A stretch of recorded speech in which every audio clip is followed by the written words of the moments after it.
Hello friends, welcome back to my channel. তো তোমরা সবাই কেমন আছো? আশা করি ভালো আছো, আর আমিও ভালো আছি। তো বন্ধু, তোমাদের কাছে আজকে নিয়ে চলে এসেছি মায়াপুরের ফেমাস একটা রেসিপি, যেটা অনেকেই মায়াপুরে খেয়েছো কিন্তু নিজেই ভাবতে পারছো না যে জিনিসটা কিসের তৈরি। সেটাই তোমাদের সাথে আজকে শেয়ার করব।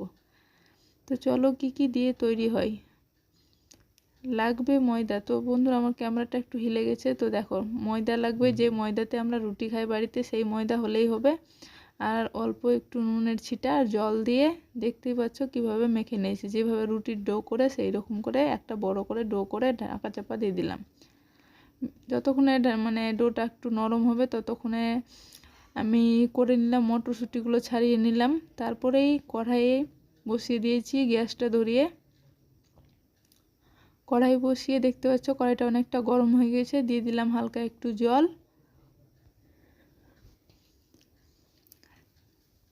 জলটা যেই একটু গরম হয়ে আসবে, যে মটরশুঁটিগুলো ছাড়িয়ে রেখেছি সেই মটরশুঁটিগুলো দিয়ে দিলাম।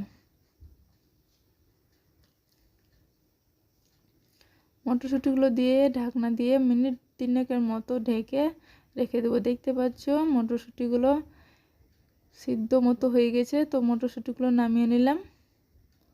আর আটাগুলো দেখতে পাচ্ছ ঢেকে রাখা, আমার মিনিমাম 15 থেকে 20 মিনিট ঢেকে রেখেছিলাম। তো ঢেকে রেখে দেখতে পাচ্ছ কতটা সফট হয়ে গেছে।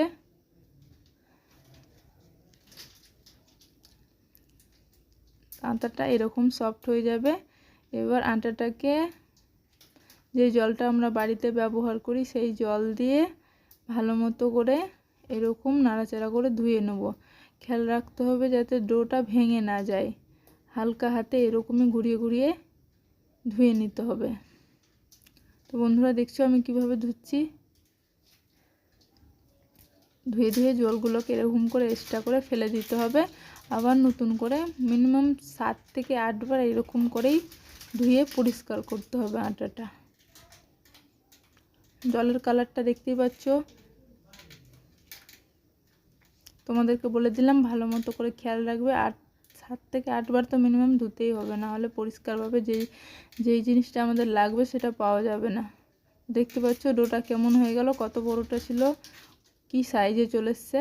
আর দেখতে পাচ্ছ জলটা অনেকটা পরিষ্কারও হয়ে গেছে।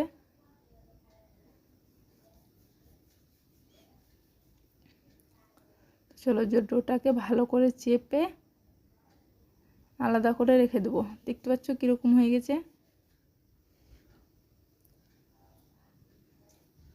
তো ডোটাকে কাটার জন্য হালকা একটু আমি সরষের তেল নিয়েছি, তোমরা চাইলে সাদা তেলও ব্যবহার করতে পারো। যে যার সাইজ মতো কাটবে। দেখতে পাচ্ছ আমি কিভাবে কাটছি। তারপরে গ্যাসটা অন করে বসিয়ে দিলাম কড়াই তেল দিয়ে দিয়েছি। তোমরা হয়তো অনেকে ভাববে যে তেলটা এরকম কেন। তো তেলটা এর আগের দিন আমি লুচি করেছিলাম, অনেকটা তেল বেঁচেছিল, তো সেই কারণে সেই তেলটাই ব্যবহার করছি। তো ডোগুলো কাটার পরে ডোগুলোকে কিন্তু একটু দূরে দূরে রাখতে হবে, আর রেখে এরকম দূরে দূরে করে রেখেই ভাজতে হবে। দেখতে পাচ্ছ কীরকম ফুলে ফুলে গেছে। দেখতে পাচ্ছ বন্ধুরা কি সুন্দর ফুলে ফুলে গেছে, কতটা নরম। এরকম করে অল্প অল্প করে ভেজে নেব। তো সম্পূর্ণ যেহেতু ভাজা হয়ে গেছে, সেই তেলে আমি একটু আলু কেটে রেখেছিলাম। তোমরা চাইলে নাও দিতে পারো, যেহেতু আমি দিব সেই কারণে আমি কিছুটা আলু কেটে রেখেছিলাম আর আলুতে লবণ দিয়ে দিলাম। আর এবার মশলা তৈরি করব। তোমরা চাইলে মিক্সিতেও ঘুরিয়ে নিতে পারো। যেহেতু আমাদের বাড়িতে লাইন নেই, সেই কারণে আমি শিলপাটাতেই মশলাটা বেটে নিলাম। তারপরে অল্প একটু তেলে একটা গোটা পেঁয়াজ কেটে দিয়ে দিলাম গোটা কয়েকটা জিরা। যখনই গোল্ডেন কালার হয়ে আসবে তখনই একটা গোটা সাইজের বড় সাইজের টমেটো দিয়ে দিলাম।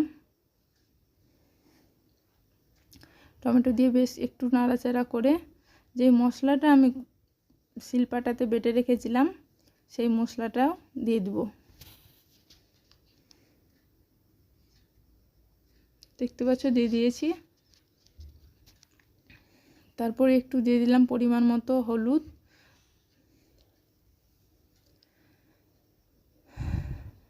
তারপরে দিয়ে দিলাম লবণ। তো যে যার পরিমাণ মতো দিবে, আমার যেটুকু ব্যবহার করে সেটুকু দিলাম। আর যে মটরশুঁটিটাকে আমি ভাপ দিয়ে রেখেছিলাম হালকা সিদ্ধ ভাপ দিয়ে, সেটাকেও আমি দিয়ে দিলাম।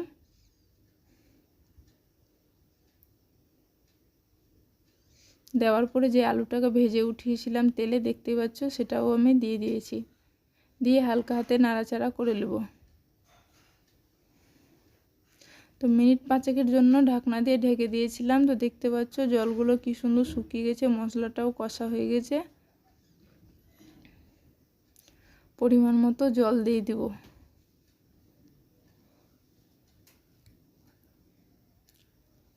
পরিমাণ মতো জল দিয়ে মিনিট 2 জন্য কিন্তু ঢাকনা দিয়ে ঢেকে দিতে হবে।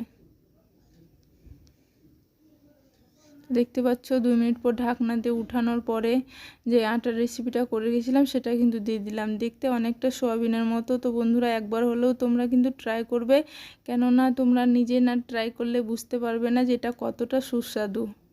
তো মিনিট 2 মতো ফুটানোর পর দেখতে পাচ্ছ রেডি হয়ে গেছে। তারপরে আমি একটু গরম মশলা অ্যাড করে দিলাম, তোমরা চাইলে নাও দিতে পারো।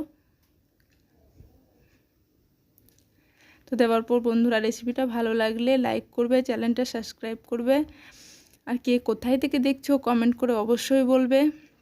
তো আমার রেসিপিটা যেহেতু হয়ে গেছে আমি নামিয়ে নিলাম, তারপরে তোমাদের সামনে সার্ভ করে দেখাচ্ছি।